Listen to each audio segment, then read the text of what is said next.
민주당이라는 정당 자체가 이제는 저 많은 중도와 저 많은 보수까지를 끌어안지 않으면 안 되는 책임을 가진 정당으로 가고 있어요. 불가피한 거예요. 민주당은 그거에 맞춰갈 것이고 그것에 맞추지 못한다면 국민의힘은 점점 더 극우의 코너로 몰릴 것이다. 이렇게.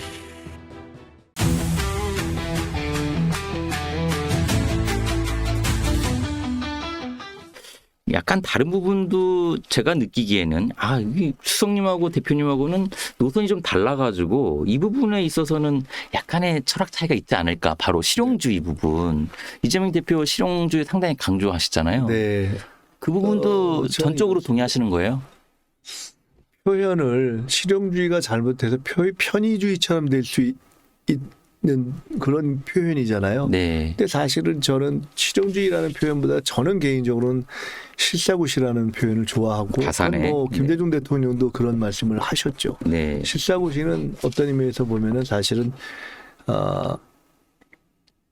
완전히 민생 중심 노선이거든요. 이건 DJ 때부터 저희가 그랬던 노선을 가졌던 것이고 비교적 제가 저도 이제 학생 운동을 한 사람인데 참 흥미롭게도 제가 어릴 때부터 쭉 어떤 평가를 받을 때 합리적인 매파 이런 표현을 많이 들었고 네. 언론에서 정치인들의 어떤 이념 스펙트럼을 1, 2, 3, 4에서 10까지 하면 묘하게 대부분 5에 제가 가운데 평가를 받은 적이 많아요. 그래서 제가 비교적 좌우에 별로 이렇게 좀 자유로운 편의 판단을 하는 편이어서 그 점에 있어서 비슷하다. 이 대표하고 좀 그렇게 실사구시적 판단을 하고 막 그때 이념적인 판단에 얽매이지 않는 거 이런 점은 조금 유사한 것 같습니다. 그래서 그런지 뭐 목사니즘 그리고 잘사니즘 여기에 대한 효과가 나타나고 있는 걸까요? 최근에 박스권 50% 넘으셨어요. 이게 뭐 지금 이제 어느 정도 이제 피부에 와닿는 이념이라는 것을 받아들이는 건가요? 어떤가요? 이제 하여간 제가 이 대표 체제에서 이재명 대표 체제에서 정책위 의장을 했었는데요. 네. 제가 정책위장이 처음 될 때 몇 가지 주장했던 것이 있습니다. 지금 민주당에게 중요한 것도 우리 사회, 한국에 중요한 것은 0.2동이다. 10년대 우리가 제3세계 열대와 21세기가 돼가지고 초입에 선진국의 초입에 있을 때와 상황이 달라졌기 때문에 0.2동을 해야 된다. 지금 중산층의 기준도 바뀌었고 남북관계의 기준도 바뀌었고 대한민국의 위상도 바뀌었고 그것을 과거의 0점을 놓고 보는 것에서 오류가 생기기 때문에 모든 것의 중심 정치와 정책에서 0.2동이 필요하다는 얘기를 해왔습니다. 그리고 이제 그것을 하나를 하려고 했고요. 또 하나는 뭐 1,000원의 아침밥 등등부터 그런 다양한 또 뭐 1,000원의 아침밥 주 5일 경로당 점심 이런 상당히 피부에 와닿는 정책들을 야당이지만 좀 주도한 편이었어요. 제가 이제 그런 것들을 했는데 그런 것도 좀 이 대표하고 결이 맞았죠. 재밌는 시각이네요. 0점을 다시 맞춰야 된다. 대한민국에 대한민국 0.2동을 해야 된다고 봅니다. 지금 이제 얘기되는 K 이니셔티브도 그런 겁니다. 그 K 이니셔티브를 설명하면서 한국에서 통하면 대한민국에서 통하면 세계에서 통합니다. 이렇게 얘기했는데 그걸 저는 이렇게 설명합니다. 제가 문화에 관심이 있는 편인데 사람들한테 한류가 옛날에는 어떻게 됐냐. 옛날에 뭐였죠? 그 음식 짜는 처음에 드라마. 음식 드라마요? 그거 있잖아요. 궁중 있었는데. 대장금이요? 대장금. 네. 대장금이 있었고 그 전에 게 겨울 영화가 뭐가 있었어요. 옛날에 배용준. 한류가 배용준 나오고. 네네. 한류가 처음에는요. 일본을 통해서 시작됐습니다. 맞습니다. 그 다음에 중국을 통해서 갔습니다. 그리고 동남아로 갔습니다. 그리고 유럽을 통해서 한류가 가는 방식이 그랬어요. 그 다음에 할리우드에서 가고 지금은 어떻게 되냐. 한국에서 떠서 세계로 갑니다. 그렇죠. 그건 무슨 얘기예요? 저는 가끔 이런 얘기를 합니다. 우리가 이제는 제국적 관점을 가져야 된다. 우리가 있는 곳이 그 세계의 표준이 된다.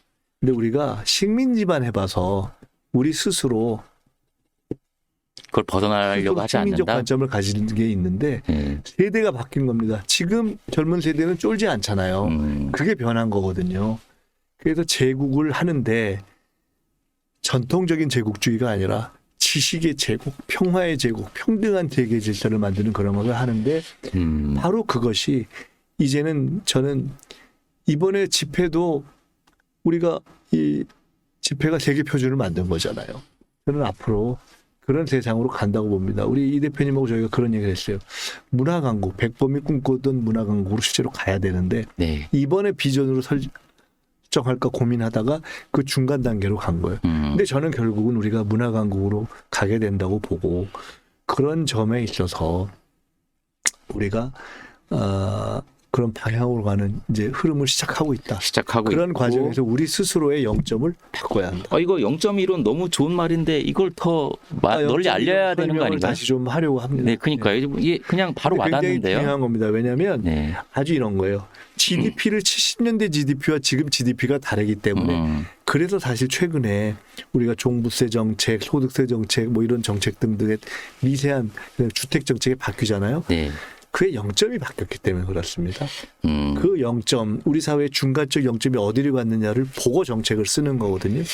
그런데 그 당내에서는 뭐 비명계에서도 비판을 했지만 이 0.1원 뭐 저희가 지금 0.1원이라고 하고는 있는데 이 0점을 다시 맞추는 거에 대해서 민주당의 정통성 가치를 훼손하는 거 아니냐 이런 비판도 있잖아요. 그러니까 대표님의 어떤 실용주의가 좀 과하다. 뭐 민주당은 중도 보수다. 뭐 이거랑 연장인데 중도 보수라는 얘기까지 포함해서 그런 네. 거죠. 근데 거기에 대해서는 어떻게 생각하세요? 불가피한 거죠. 왜냐하면 민주당이라는 정당 자체가 이제는 더 많은 중도와 저 많은 보수까지를 끌어안지 않으면 안 되는 책임을 가진 정당으로 가고 있어요. 불가피한 거예요. 네. 그리고 우리 사회 자체가 중산층을 두텁게 하는 그러한 것이 필요한 사회로 선진국 초입의 사회로 바뀌었어요. GDP가 바뀌어버렸어요. 세계에서의 순위가 바뀌어버렸어요. 네. 다 바뀐 거예요. 남북관계가 틀에서 바뀌어버리고 있잖아요. 그래서 햇볕 정책을 하더라도 과거 방식의 햇볕 정책으로 안 되는 상황으로 간 거잖아요. 그래서 저는 그런 의미에서의 0.2동을 안 하는 것은 지적 게으름이라고 봅니다. 어떻게 보면 당면한 숙제네요. 지금 이 사회가 그리고 이제 이 나라가 한국 사회의 구조적 변화에 네. 있는 것이고 민주당은 그거에 맞춰갈 것이고 네. 그것에 맞추지 못한다면 국민의힘은 점점 더 극우의 코너로 몰릴 것이다 이렇게. 그러면은 지금 말씀하신 거를 시대 정신이라고 봐야 되겠네요. 아까 뭐 주성님 시대 정신 말씀하셨지만 시대 정신의 여러 흐름 중에 하나죠. 하나. 그것은 뭐냐면 그 K 이니셔티브죠. 네. 대한민국이 3세계 탈출해서 네네. 이제는 선도국가, 주도국가로 가고 있는 겁니다.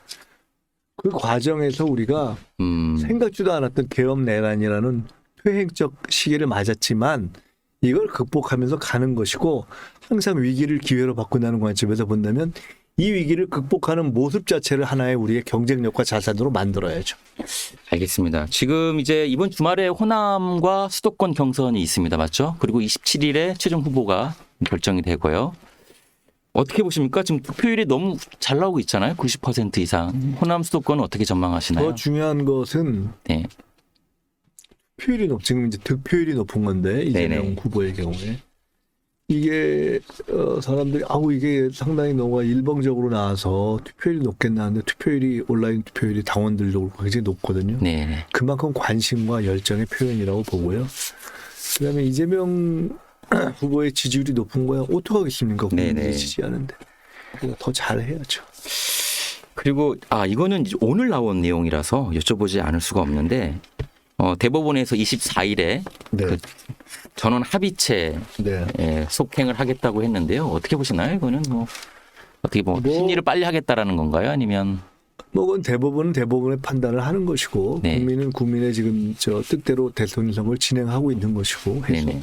큰 문제 없을 거라고 봅니다. 알겠습니다. 마지막으로 우리 이재명 대표 어떻게 이번 경선에 임하실 것 같고 그다음에 어떤 결과를 도출해내실 건지 전 한 개인적으로 말씀. 며칠 전에 이런 말씀을 드렸습니다. 진지하게 국민의 뜻을 경청하는 선거를 치렀으면 좋겠다. 네. 우리 당도 그렇게 할 것이고 이제 공식 후보가 되시면 그렇게 했으면 좋겠다. 대표도 그런 생각을 하시고 네네. 그리고 너무 나라가 어려우니까 준비할 기간도 별로 없고 그렇다고 이재명 대표가 모든 것을 다 아는 것도 아니고 그렇지 않습니까? 집단이 함께 하는 거죠. 국민과 함께. 네네. 그렇기 때문에 진지하게 힘을 모아가는 진지하게 준비하는 전 그러한 선거의 과정을 보이는 것이 그냥 우리 뽑아주기만 하면 알아서 다 잘할 수 있어요. 이렇게 얘기하는 것이 누가 국민이 그렇게 믿겠습니까? 그러니까 어려운 문제가 있는데 함께 가서 함께 네네. 봅시다. 이게 함께 힘을 모아주십시오. 이렇게 하는 진지한 모습으로 전 과정을 이렇게 치러내는 것이 좋다고 봅니다. 이제 한 40여일 남았는데 대선이 끝나면 다시 한번 네. 수석님 이 자리에 모시고 다시 한번 깊이 있는 얘기를 나눠봤으면 네. 좋겠고요. 오늘 나와주셔서 정말 감사드립니다. 고맙습니다. 네, 감사합니다.